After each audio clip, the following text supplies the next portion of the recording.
I think if we all look at our lives today and compare our life and the quality of our attention to what it was 10 years ago or 20 years ago, most of us I think would say like something fundamental is shifting. Nielsen reports the average American spends somewhere around 11 hours a day on screens. 50% of teenagers describe themselves as having a significant addiction to their screens. That to me is really important because what it tells me is we are consciously or unconsciously prioritizing our phone and digital distraction over the things that we say should matter most to us, our family, our work, our attention. So that's the basic context, the condition that we find ourselves in. Part of what we need to start thinking about if we want to unwind this condition is... Nate, thank you so much for joining me today. Scott, thanks so much for having me. It's really just a joy to be here. Yeah, we're excited to have a conversation because you're a professional thinker. You're somebody who thinks full time. And I love curiosity. I think it's one of the things that we're lacking so much of today. And I think you dive deep into this in your book. But I want to start somewhere where everybody, I think, can relate and feels. And that's in the world of distraction. See, we're sitting, you have dove deep into this topic. You've looked at it, you've talked about it. I've read about it with your insight, and I'm just interested in the topic of distraction today. What are we seeing with people being more connected yet less connected in general? And I feel like that's the theme I'd like to start us off with. Where do you start with distraction? Well, first of all, I have never been called a professional thinker, so I love that. I'm a pro thinker. I'm going to have to think about how I adopt that into my work. Put it in your Yeah, Instagram file right now. Just put it right exactly. at the Yeah, top that'll line. be right under my name. Yeah. Yeah. Yeah, I love the idea of starting with distraction because, as you say, this is an experience that we're all having. I think of this almost like the problem of our time because we're all experiencing it, and yet it's somewhat invisible. It's happening beneath the radar of awareness. So, if you ask most people, do you feel really scattered and distracted? They may or may not say yes.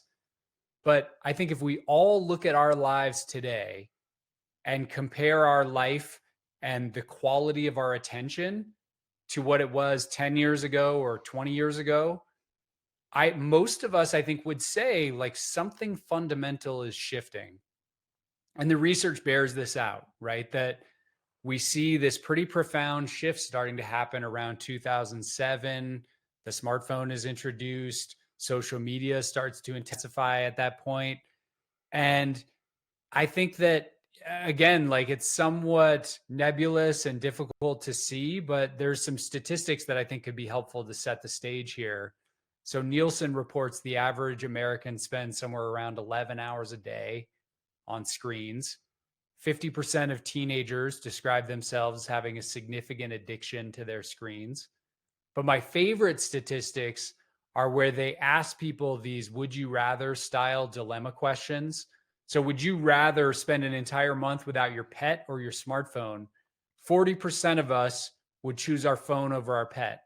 Would you rather spend an entire month without your phone or your significant other? 44% of us would choose our phone over our significant other. And then finally, would you rather spend an entire month without sex or your smartphone? 56% of people would choose their phone over sex. That to me is really important because what it tells me is we are consciously or unconsciously prioritizing our phone and digital distraction over the things that we say should matter most to us, our family, our work, our attention. So that's the basic context, the condition that we find ourselves in. Yeah, and it's super hard because I think for me, I've always been someone who's curious. We started off in that direction, and as a curious person, I love having the access to look something up in a moment. I mean, if you're talking about a record, a sports record, I know you're a Broncos fan. My dad and I and our whole family are Cowboys fans, and if we're Nice. talking about the catch that wasn't a catch by Des Bryant allegedly, or we're talking about the catch from the old days when my dad was watching it, or whatever it is, we can look it up and actually get the last name we can't remember, or the score of the game, and this outside of our brain experience is now an extension of our brains, and sometimes it's a real advantage, but most of the time it becomes a crutch, and you're actually even less connected because you're not solving it together in that conversation. You're actually separating to solve, which is why we often feel so much more disconnection, right? Yeah, absolutely. No, I think that's a really good point. And I think that part of what we need to start thinking about if we want to unwind this condition is rather than allowing our time and attention to be shaped by accident, which I think is the ordinary habit here, we just sort of say, hey, I'm going to have this very accidental relationship with my phone and distraction where I'm going to try to be a little bit more focused, but I'm just going to sort of wing it and see what happens.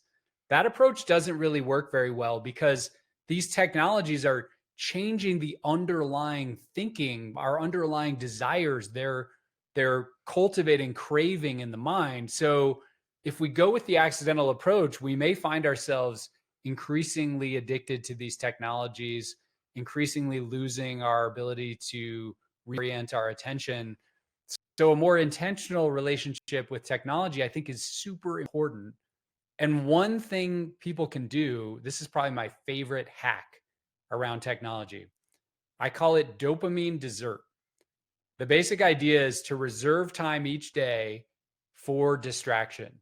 And I know that sounds crazy, but what that means for me is every day, usually at around the lunch hour, I actually have in my calendar my dopamine dessert.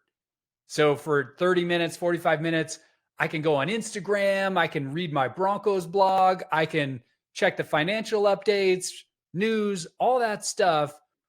And I give myself just like unfettered access. But what the change that creates for me is then earlier in the day when I'm actually trying to focus on my work and I have that urge, ooh, I want to check the Broncos blog. What's going on? Are we going to draft a quarterback this year? Are we not? Right? Instead of checking then, I can think to myself, oh, I have dopamine dessert coming up. And so that's just a one simple strategy where we're taking an intentional block of time and using that to replace this very accidental relationship where we're just sort of checking our phone whenever the desire strikes us, which for many of us is all the time, any idle moment of the day. Yeah, I like to think of the elevator. One of the most frustrating moments of realization for me is all the great conversations, the smiles, the little things that happen in an elevator that very rarely happen today. The minute you get into the elevator, the average person takes their phone out in that moment of uncomfortability or silence or dead space, and they're scrolling on their phone in what is a complete separation from the world of which we're living in. We can't be where our feet are if we're separate. And so I really try hard to not do that in elevators and to connect with the person next to me, or to nod, smile, say something, because it's an awareness, a self-awareness that I notice not only from other people, but also I've done it and will continue to do it at times. Yeah, I think of that as like the most profound mindfulness practice.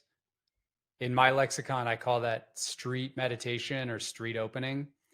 And the basic practice you're describing is think about your day. There are so many idle moments like that of your day. You know, you're caught in traffic, you're at the doctor's office in the waiting room, you're standing in line at the grocery store, right? We have countless moments like that in the day. And to your point, what are people doing in those moments? Well, right now, for the most part, we get out our phone, we check our email, we check our text. Not that there's anything wrong with that necessarily, but what if we were to take 25% of those moments and turn them into opportunities for maybe a little bit more connection, where you ask the person next to you a question?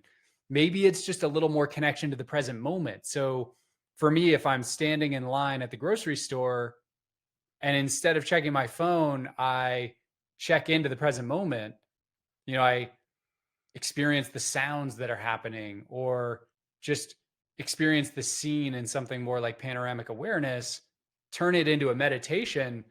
that actually is a way of integrating a practice like meditation into the midst of everyday life. And there's so many people who say like, "Oh, I don't have time to meditate," but you wait in line, you actually do have time if you start converting those moments into opportunities for mindfulness. I feel like they're good with transitions too. So for me, I've always, even growing up, I went to Catholic school, and as I got busier and busier in life, I would go back to the old school and I would say a quick prayer in moments of transition, like when I was coming into work or when I was leaving work. And then I heard Brendan Burchard talk about the 1 to 2 minutes of meditation that he does when he pulls in the driveway or in the garage at his home, and you come in from work and you're kind of intense and high strung, and just having a moment to transition. And what you're talking about is creating those moments throughout the day, like actually having these moments not only at beginnings and ends, but actually doing them in between, which creates a level of self-awareness that probably helps break that distraction, wouldn't it, to some Yeah, extent? absolutely. And, this is the paradox with things like meditation. I think at this point, everybody recognizes meditation is a great practice, a really powerful practice, but we're not meditating to get good at meditation, most of us. That's not the goal. And so, if we think about meditation simply as this practice where it's 30 minutes or 20 minutes at the beginning of the day, and for those 30 or 20 minutes, we're super present, that actually isn't all that interesting to me to be super present for 20 minutes. What I want, and I think what most of us want, is a more ongoing experience of presence, a more ongoing experience of mindfulness where, yeah, maybe we have a more intense moment of it for one part of the day, but it's showing up again and again throughout our day. So even if we do some sort of formal mindfulness or meditation practice, having these more informal practices gets to the real goal here. Because to me, that's the real goal, is to be a little bit more present throughout all of the moments. When I pick up my daughter from school, can I be just a little bit more present and a little bit less caught in my like crazy mind stream about the email I forgot to send, or what I might need to do tomorrow at work. So that to me is the real goal. Yeah, it's that self-awareness is such a crucial benefit. The older we get, the more we kind of get this introspective mindset where we look back at how we were and we're like, how could you ever? I can remember talking on the phone all the way to soccer practice for my boys, and then all the Mm. way home many times. And I'm not saying that I did it all the time, but I definitely did it a lot. And it had to be done in those moments in my brain. It didn't actually have to be done. And I think those are the things that today I'm so much more mindful of. I'm so much more aware of. And I also can control my destiny. The older, the more successful you are, the less you care about everything you might have cared about in your 20s and your 30s. And so for me, I just feel like it's such an awareness, and that tilt towards awareness is such an advantage the older we get, if we execute, if we actually do something with it. Yeah, and I think the awareness part is really key here because I know in your world and certainly in my world, there's all this conversation about longevity. How do we live longer? What supplements should we be taking? How should we be working out? And one of the assumptions of that conversation is that like longer is always better. And I think all things being equal, that is true. But one of the things that gets missed in that conversation is there's quantity and there's also quality. So if you live to 180 years old, you're like the ultimate biohacker. But during those 180 years, your mind is totally fixated on living to 180 years. I would argue that's actually, like, in terms of just the quality of your experience, that's less interesting than a normal lifespan where each day you show up in a really profound way. You're really present for your work. You're really present for your kids, for your spouse, for your partner, for your friends, for your community. To me, that's actually a much more interesting and desirable life. And so, sometimes people will be like, oh, like awareness, present moment, who cares about that? But in some ways, I think like That's the whole game. Because if we're not optimizing for quality and we're just thinking about quantity, we're missing like the key dimension. Yeah. That's crucial. I love I was thinking quality over quantity the whole time before you were inching towards that, and I was like quality over quantity. It's what we say all the Mind time, but meld. we have Totally. but we haven't but we don't talk about the quality of life. You know, I listen to a lot of older people say I don't want to live to 100. I don't want to live to 120. But I think it's because they're thinking of quality of life. What they're really saying is I want my quality of life to be as great as it can be for as long as it can be, and that's better to me than the quantity of years. Um, and you know, you talk about regrets. The number one regrets you'll often hear people talk about is presence, is just acknowledging we're in a transition. How old is your daughter now? She's 12. Okay. So I have Yeah. two teenage boys. One's going to college next year, and the other Wow. actually lives away and trains at a soccer academy every. So we get to see him as we visit him, and he's 14, and it's a really big challenge. But we're in this Yeah. moment where we're almost becoming these empty nesters. I talk about it a lot on the show. The awareness that I've had now of how valuable each moment is because they're so quick has completely altered. I mean, I was doing something business related, super big, very, very challenging, and I'm dropping him off in August and I'm driving home, and I just had this like nothing else matters. Mm. Everything melted away. In that present moment, all I could think about is, okay, what am I going to do to get more time here? What am I going to do to make our relationship valuable? What kind of network am I going to create around his life so that our influence can stay beneficial outside of the sport and outside of the schooling? And it was so hyper focused on solving something, but it was a complete and utter present state. And and it's while it's scary sometimes, and you talk about pain and embracing the pain, and I'd like you to talk a little bit about that because I think that was a painful moment for me, but by embracing it and kind of working through it, I was able to create so many outlets of opportunity. And had I been sitting on my phone, you know, throwing away the day, mourning the fact that we were going to be empty nesters and our whole life was going to change, and we're not sure what that means, I would have been wasting that time instead of being so present, embracing it, and actually driving towards solutions and opportunity. Yeah, I love everything you just said there. So, first of all, just want to comment on the regret piece. I think that's really important. As you mentioned, I'm a former philosophy professor. And one of the things that's really interesting in a lot of the ancient philosophy, this idea of death looms really large. And in particular, this thought experiment around, waking up every day, imagining that it's your last day, which has become very cliche and obvious.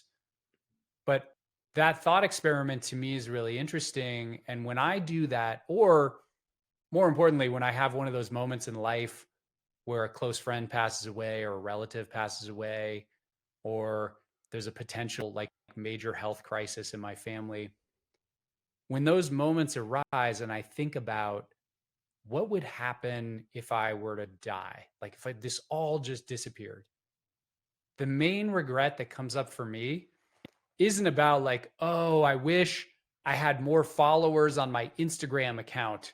That would have been such a great way to go out.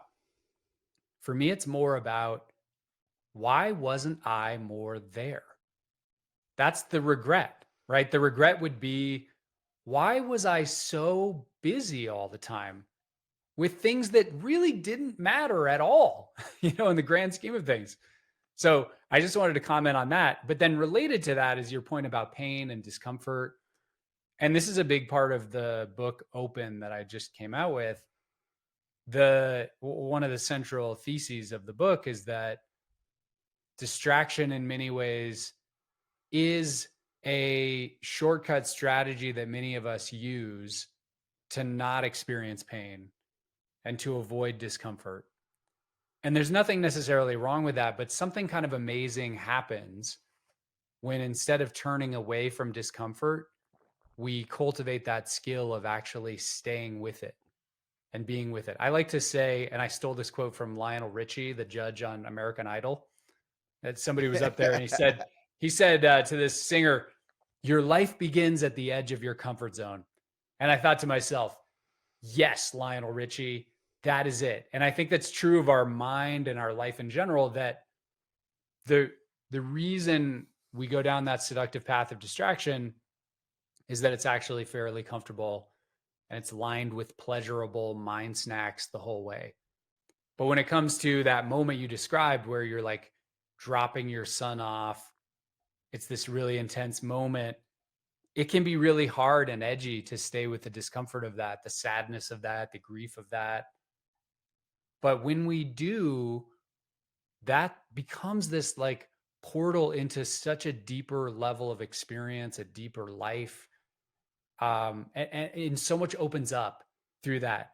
But to get there, we do have to cultivate that skill of just allowing ourselves to be with discomfort, to be with the boredom, the grief, the anxiety. And these are states that don't feel good. So it's kind of paradoxical, right? Like cultivating our ability to not feel good, to be in these ambiguous, edgy states can actually be a really profound liberation because then we don't have to run away from them anymore. It's a freedom. We spend so much time hiding. Exactly. We spend so much time hiding from these things that when we embrace it, I mean, just to go back to that in the moment, I remember driving home and I turned the radio off. I turned the Mm, no podcast, no sound, 4 hour drive. And all I could think about was all the things I hadn't taught him yet. And I started, but it mm, also started me down a path of all the things I hadn't taught him yet. So I would not have thought of that had I not been experiencing some of that frustration, that pain. It also allowed my wife and I to come together in a moment of, challenge. And it's a celebration. There's great things that happen. We're excited our oldest will go to college. We're excited that he has an opportunity. The youngest has the opportunity that he's pursuing. I mean, it's unique and it's created a different relationship, but we don't have to hide from it. We have to embrace it. And when we do, that curiosity starts to take over. And I jokingly said you're a professional thinker because I do believe mm. philosophy is professional thinking. I believe that you're paid to paid. Your career path is laid out in understanding all facets of all arguments and creating pathways that other people maybe haven't created yet. And if you do that effectively and then communicate it back to people, it's powerful. So I like to think about these things and then share them. And hey, here's what I'm challenged with. This was a challenge. And what you find is people reach out to you and say, I went through the same thing when I was doing X. And you're Mm. creating a connection that you didn't know existed. And I agree. I think I embrace pain, by the way, in different ways. I do plunges, cold plunges. I Yeah. do the sauna at high heat. Like I do all kinds of things, but I do those to put my body through something. It's not my mind. It's a lot. Some of it's mind. Some of it's taking chaos to calm, but then some of it is also just kind of getting myself out of my comfort zone so I get comfortable with those moments. And I feel like through training and life, you get a little more comfortable as you go. How have you found that journey for you? How have you gotten more comfortable with being uncomfortable in both ways, maybe physically and mentally? Yeah. Yeah. Well, I love this discussion. And I think one analogy that can be useful here that I like to use, because it's sort of abstract what we're talking about, is imagine if in real space, rather than the space of the mind that we're talking about, you were to design your life in a way that was maximizing for comfort. I like to think of this scenario as like living your whole life in a luxury suite at the Four Seasons. And on one level, this sounds amazing. Here you are at the Four Seasons and like you've got like unlimited channels on the TV and Wi-Fi and everything you need to feel comfortable. But what you don't have is the freedom to go out into the rest of the world which can be scary, can be painful. So that in some ways feels like the dilemma we're wrestling with. The Four Seasons Hotel is kind of the digital universe that we can escape to at any time. But outside of that universe, there's so much more to see and there's so much more to do. The catch is that we are occasionally going to feel these uncomfortable states.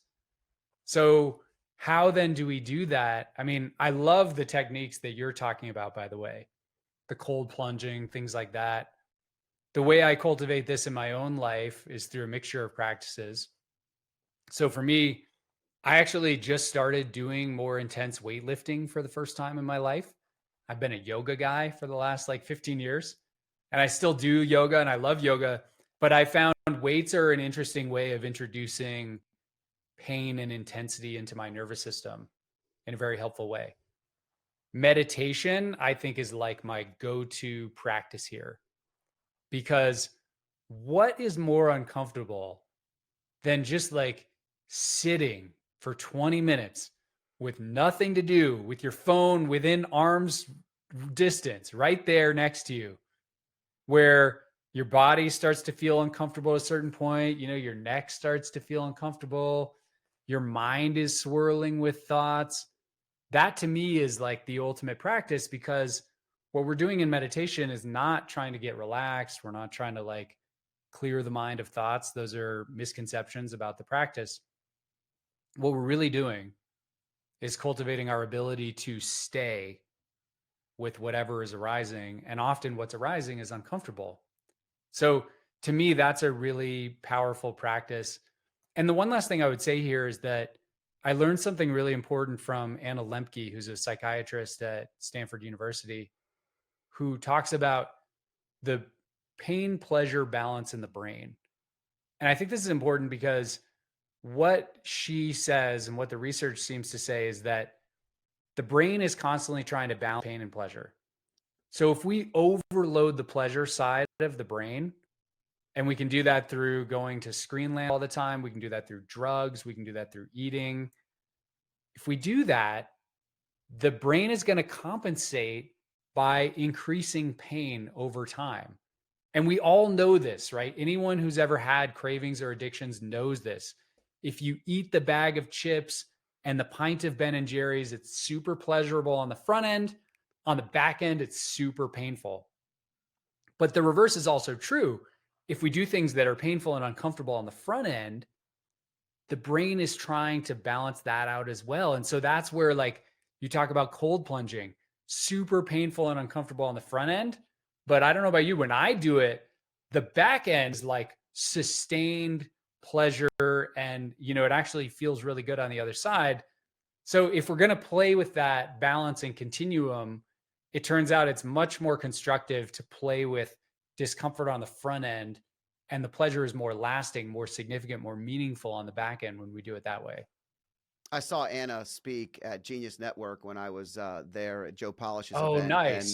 Dopamine Nation, I think, is her book, Yeah, right? Dopamine Nation is her book. It's a great Yeah, book. I have Yeah. it. Yeah, I have read through it. I have not read all the way through it, but I definitely read several parts of it, and her presentation was phenomenal. And it's so interesting because so many of the things that we're addicted to, we don't count. So we don't count work a lot of times.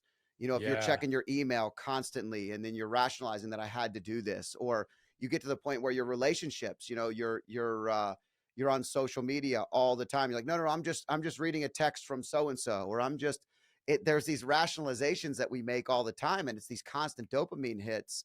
I find the plunge and the sauna are ways that I have used. I think I'm the opposite of the guy that eats the Ben and Jerry's and the bag of chips. I do the opposite. I put myself through pain, and then I Yeah. wonder why I'm doing it. And high performers do this all the time. I heard you talk about how you actually went to the dentist and didn't go in under you didn't get the pain medications or Yeah. I something, and refused the sedation and did a 3-hour surgery by meditating. that's miserable. I mean, I I can't would even not recommend that, imagine. by the way, but yeah, yeah. Yeah, but it further defines the point that what I do is when I'll go to Europe, I will eat gelato, or I'll eat buffalo ice cream, or I will eat something. Here, I don't eat ice cream at all. And I cut it Mm, completely out of my diet because I would eat it all the time. So I wouldn't ever eat it yeah. in like huge sittings. I would just eat it every day because when I like something, I want it every day. And so I find deleting it and then finding ways to build it back has been a very successful way of personally dealing with it. And meditation, one other example I'll give, because I think hacks are good for people. I struggle with sitting in silence. I've done it a lot better in the last decade of my life. But when I really am struggling and I'm unclear, I'll actually go into a church and I sit Mm. because I will not pull out my phone.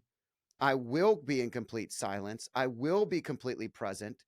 And so when I'm in moments of severe overwhelm or challenge or anything, I find myself sitting with everything off and I'm doing the exact practice, but I'm also helping myself because I have to be aware enough to know I won't do it as well as I will when I'm in this environment. So I try to put myself in environments that help me succeed, knowing what I do well and what I don't do well. Yeah, I love that. Well, and I would just introduce one other practice that's a little bit crazy if you're open to that. Okay. Because we've been talking about craving and addiction, and we've been talking about restraint based approaches to things like screen addiction and distraction, but they apply to everything, right? There are all sorts of ways in which we can, often they're called self binding techniques. We can lock up our phone for a couple hours so we don't have access. If we don't buy the ice cream at the grocery store, we don't have We won't eat it. access, things like that. But the other tactic, which I think is super interesting, is to go the other way, to the other side of the polarity. This is a practice that it actually comes from the tantric tradition of Buddhism, where they would call this feast practice.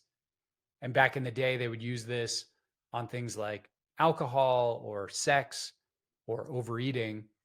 And the basic idea of this practice is to consciously overindulge in the thing that's driving your craving. So I tried this with my screen and I set up a experience for myself where I spent 3 days every day just binging on screens, just allowing myself rather than restraining myself, which is my normal way of working with these things, just total overindulgence.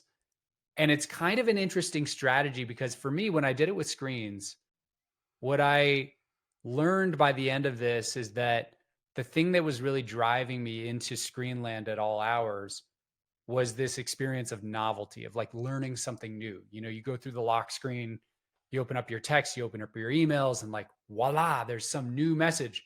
And you never know. It could be Oprah saying, "Hey, I want you on my podcast." It never is Oprah, but it could be, right?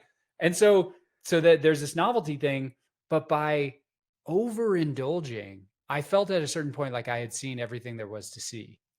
And so I had destroyed the superpower of my phone. I think this extends beyond just phones, though, as well. If you're on a diet or something, and that feeling of restriction and restraint is getting to the point where it's like almost too much to bear, there's something powerful about giving yourself a cheat day where it's like, okay, now I can eat anything I want. And when I do this with food, my experience by the end of the day is like, oh, I don't want to touch this anymore. Get me back to the food I was eating before. Like it's so much healthier. I felt so much better. So we can play with both sides of the polarity. We can play with the restraint side, that's super powerful, but the indulgence side I think is super interesting too. That's great. Yeah, it is super interesting, and I find the same experience. If you go and you overindulge on a vacation, or you eat stuff you're not used to eating, and then you feel sluggish and lazy and uncomfortable, or even if you drink too much. I mean, that's an easy one to feel. Like Totally. the older you get, the more you recognize the lethargic nature that it puts upon you just by having a couple of drinks. And the Yeah. things that you could process pretty easily back in the old days are not the same as we get older, and so we feel it.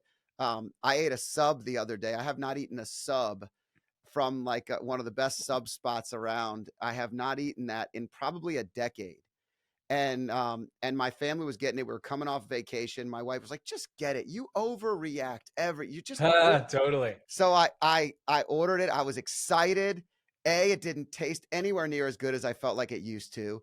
B, I did not feel great after I ate it. And mentally it was tearing me up, which sounds ridiculous. And I know I'm mentally somewhat broken for all the listeners out there. I know it's ridiculous, but when you get so disciplined that you are seeing great success, that your body's in a better place, that your health is in a better spot, and you've had all these benefits, that what you just described creates a negative that it's very easy to see. And Yeah. when it's that easy to see, it's just excluding it makes your life better. And so Yeah. I'm not saying I will never eat that sub again. If I was in Italy, I would eat that sub all day long, but it's different bread, different meats, different everything. So Sure. um, anyway, it's a great point. I love that aspect of the conversation. Yeah, there's this quote that I don't know who the source is on this, but I think about this a lot because in my family, I'm kind of like you. I'm like Mr. Discipline, and everybody makes fun of me for, like I meditate every day and I stick to my diet and this and that. But there's this quote that I love, which is everything in moderation, including moderation. And what that says to me is this is a skill that I've cultivated. I want to celebrate my discipline. It's a good thing.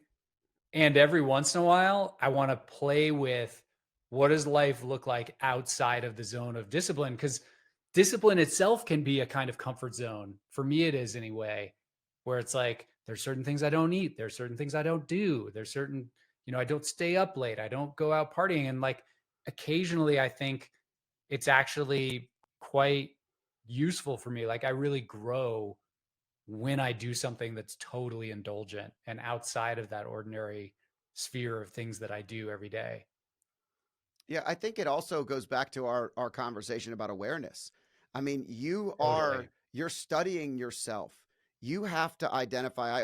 I'm a firm believer that we are an advocate for our own bodies. You have to Yeah. know how you mentally respond to something. You have to know what triggers you. You have to know physically, health wise, what's good and what's bad for you. And other people's numbers or other people's food or other people's choices are not going to resonate the same way as you. I remember in college, guys could go out and drink, 15, 20 beers, and I had Hmm. to watch every single one because I'd be sick immediately. I could never hold my alcohol like other people ever. And so it was one thing that was just simple awareness, but as I've gotten older, those disciplines have provided me freedom.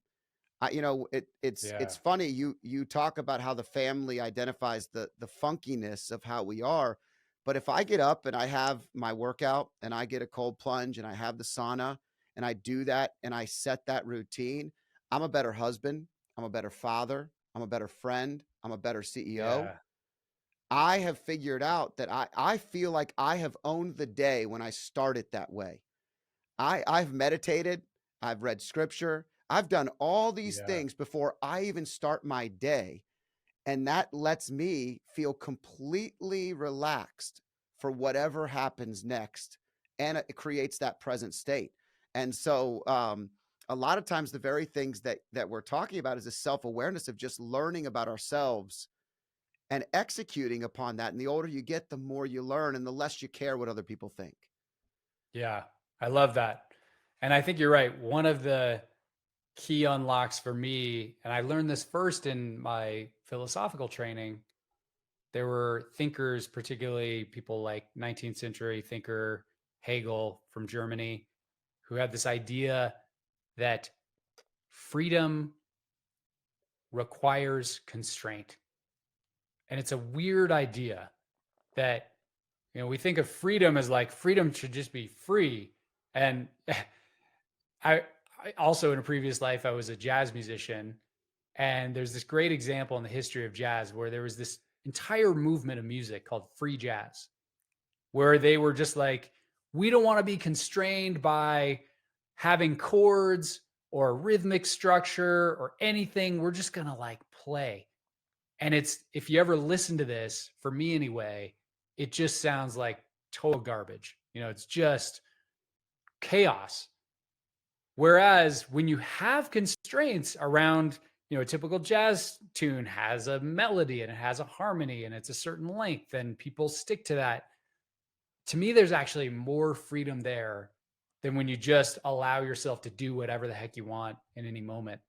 And so I think what you're articulating about discipline certainly holds true for me as well, that there's a way in which if I can get a meditation in every day, if I can get a workout in every day, if I can do some strength training every day, it's a lot, but it also creates this kind of foundation and framework upon which I can experience so much more freedom in my life than if I were to just say, I'm going to be free every day. I'm just going to see what happens. I'm just going to kind of roll the dice. And yeah, we need that sometimes, but like every day that's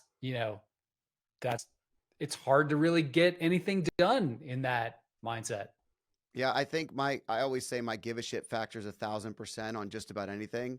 So, Mm, I think sometimes being present is very easy for me because if we're having a conversation, I'm fully present. I am here. I'm trying to solve. I don't care if it's the bathroom at the Starbucks that we stop at. Like if I walk in and I'm like, oh, we can make this better. How can we make this better? And this is this mentality of just thinking constantly. That intensity has to be restrained to some extent. If it's not, then that intensity will feel completely um, non-purposeful and lacking and empty. And I think that's again in self-awareness, learning about myself, learning about oneself is so crucial because we have to find what makes us feel good. If I scroll for hours in a day, I mean, I go back almost every couple of weeks and I look at my screen time and I say, and I look at yeah. where I went, what I did, how I did it. And then I'll often adapt or adjust from there because it makes me see how much time is actually wasted or how we could do things differently. And I prioritize that. So that discipline to me is freedom.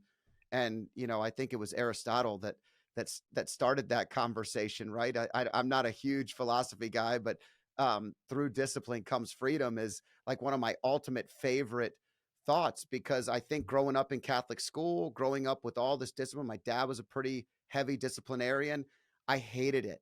So when I first got free, air quotes for the listeners, I thought that I could just do whatever I wanted, whenever I wanted. And it was exactly what you defined. And what you find is you won't make good grades. You won't be successful. You won't find purpose. You'll be lost. And it does help to just have some boundaries. Even they can be loose, but they get looser the Yeah, more you define what's important to you, right? absolutely. And it's interesting actually in my other work on marriage with my wife, we wrote this book called The 80/80 Marriage, where a big part of it is about priorities. What are we saying yes to? And boundaries. What are we saying no to? So I loved that you brought in this idea of priorities because awareness is great. Mindfulness is great. But awareness of what? Mindfulness of what? And to your point, I think one of the big problems I experience in my own life, and I see this in just the modern zeitgeist, is there seems to be this expectation now that we should prioritize everything, that you should be a kick ass career person at work. You should be an amazing spouse. You should be an amazing parent. You should be an amazing, health fitness junkie. You should be doing your meditation every day. It's basically like you need to be amazing at everything. And we like to use the metaphor of grades. The expectation is you need to be a life valedictorian at this point. You need to get an A in literally everything. And that sounds great, but the problem is it's almost impossible to get an A in everything. Like getting an A in one thing often negates your ability to get an A in something else. If you're really going to be totally kick ass at work, you probably can't go to every little league game. So you're going to get a B in parenting. So that I think is the paradox, is that a lot of us are trying to get A's in everything. And as a result, we're prioritizing everything. And we all know what happens when we prioritize everything. We effectively prioritize nothing at that point. So I think a crazy practice here, another weird idea that I want to introduce here is, yes, think about your top priorities. That's super important. But also think about what are the things you want to get an F in, that you want to absolutely fail at and consciously fail. So, just one example, at my child's school, there's all this like parent volunteering. And that was an area where I was like, you know what? We could get a D or an F in that. And, maybe we're not the best stewards of our community or whatever, but we're going to get a D or an F in that. So my daughter had like this multicultural night where everybody like spent all day cooking foods from their wherever their origin was. And I went to Safeway and I bought hummus and crackers and threw them on the table because that's what D parents do. so, Yeah. so anyway, I think that's just a really fun exercise to conscious fail. And that's another one that feels weird and feels uncomfortable, but it actually liberates energy for the things you actually do want to do and put your time and energy and attention into. Well, this is where the high performance life model came from. At the end of the day, what I noticed is I had to constantly recalibrate. And so if we were Yeah. doing something big with work, then I was all in, and I was recognizing weaknesses in my relationship, weaknesses with my kids, weaknesses with family, extended family, and so these priorities become too great. What I do is I go through the mental model of brain dumping and all of those love, impact, faith, and energy. I brain dump anything and everything that's on my brain in those categories. Then I go in and circle the things that are the most important. And I cross out, to your point, the things that aren't. And there's Yeah. so many things I've written down that are completely useless. And our kids went to a Catholic school, and they have mandatory volunteerism, and I did the auction every year, and it's one night, and my wife got full credit, I got full credit for the year, so it was, Nice. and she didn't have to volunteer, I got to do it. It was a challenge. If you've ever done an auction at a Catholic school, at the end of the day, it's sort of like being in a comedy club and having Yeah. people just chuck tomatoes at you while they drink and have fun. And you have to try to raise somewhere between $50 and $150,000 so that all the 50% of the school that is on financial aid can have money the next year. And Yeah. so it's a lot of pressure, but it's also something that I was willing to do and take the pain for one night because it got all those things accomplished. And we weren't doing all the little things throughout because we didn't have that time, but we were always dedicating time and energy in other ways. But I think that's that skill that I laid out of just prioritizing it. The way I've done it is exactly what you iterated, and it's so important. I love that you're doing that. And I love hearing people do it in their other ways because it just seems to be so effective for me. Um, Yeah. it's Totally. crucial. I want Yeah. to, I And want, go ahead. I'm sorry. I was just gonna say, yeah, and just to reiterate what you were saying, it's great to have priorities and say yes. They're meaningless if you're not saying no. Yeah, I mean, Warren Buffett says the no's that he's made were the most important investments that it was literally the Totally. most important strategy he ever had in investing was the Yeah. no's. He had to say no. The more successful you are, the more no's you have to say, and the more Exactly. uncomfortable they get because they're really great opportunities. Hey, Yeah. let's collaborate on this. Hey, I think we should write a book on that. Have you thought about doing this? And it's every Yeah. day. And Totally. then and you so it does become too much. And so if you just kind of reshuffle again, those drives home when you're in that moment of pain and you're feeling it, allow you to really center and focus on who is most important in your life. How are you going to dedicate that time? Why is it important? And what are you going to do about it? And I think that's how I feel it kind of shapes us as we go. I want to make sure we have a little bit of time. I love the concept of your book Open, and I want to make sure everybody can see it on the YouTube here. Living with an expansive mind and distracted world. We've been talking about the topics that are inside of this without people knowing that these are a lot of the topics inside the book. But what drove you to write this book? I just want you to tell everybody because I think it's worth getting. It's a great idea. It's a great concept and it's very well laid out. But most importantly, people have forgotten to be open-minded, polarized, not loving each other at family events because of political beliefs or disagreements about one topic. What drove you to really put this out to the world, and what's your goal with this book? Well, you're right. We've talked about a lot of these ideas implicitly. And I think the big motivation here was the experience of closure. And I mean that on two levels. One, we're living in a time where, in an unprecedented way, we're closing down to our own minds, which is what we've been talking about. Having these phones, these unlimited distraction machines, has, in a way, made it very difficult for us to open to discomfort, to pain, to the full range of life experiences.